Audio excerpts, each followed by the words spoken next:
প্রধান উপদেষ্টা ডক্টর মোহাম্মদ ইউনূস বলেছেন, ঐক্যের মধ্য দিয়ে এই সরকারের জন্ম। ছাত্ররা জুলাই ঘোষণাপত্র দেওয়ার দাবি তুলেছে। ঐক্যবদ্ধভাবে এটা করতে না পারলে এর উদ্দেশ্য ব্যর্থ হবে। এমন হলে এটার দরকারও নেই। এজন্যই আজ সব রাজনৈতিক দলগুলোর সঙ্গে বসা।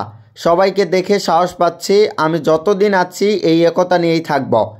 জুলাই ঘোষণাপত্র নিয়ে বৃহস্পতিবার রাজধানীর ফরেন সার্ভিস একাডেমিতে আয়োজিত সর্বদলীয় বৈঠকের শুরুতে একথা বলেন প্রধান উপদেষ্টা ডক্টর মোহাম্মদ ইউনূস।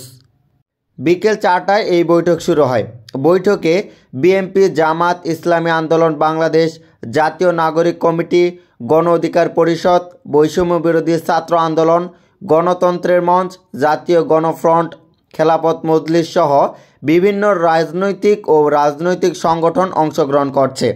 এ সময় প্রধান উপদেষ্টা ডক্টর মোহাম্মদ ইউনূস বলেন, আপনাদের সবার সঙ্গে দেখা হলে, বসতে পারলে আমার খুব ভালো লাগে, সাহস পাই আমি।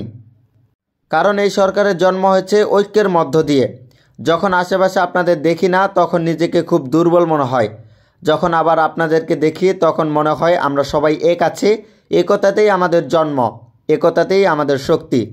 ডক্টর মোহাম্মদ ইউনূস বলেন, মাঝখানে একদিন ছাত্ররা এসে তারা বলল একটি ঘোষণাপত্র দেবে, প্রোক্লামেশন দেবে। আমি বুঝতে চাইলাম কি প্রোক্লামেশন। তারা বলল, আমি বললাম এটা হবে না, আমার চাওয়াটাও ঠিক হবে না, তোমাদের করাটাও ঠিক হবে না। তোমরা যদি 5 আগস্টে ফিরে যেতে চাও তাহলে ওই ঘটনার পুনরাবৃত্তি করতে হবে। 5 আগস্টের অনুভূতি ছিল একতার অনুভূতি। তোমরা যদি করতে চাও সবাইকে নিয়ে করতে হবে। যেভাবে একতাবদ্ধ হয়ে আন্দোলন করেছিলে সেইভাবেই একতাবদ্ধ হয়ে এটা করতে হবে। তারা আমার কথায় খুব একটা খুশি হননি। পরে অবশ্য তারা বুঝতে পারল একতাবদ্ধ হয়েই ঘোষণাপত্র দিতে হবে। সেখান থেকেই এই আলাপ শুরু।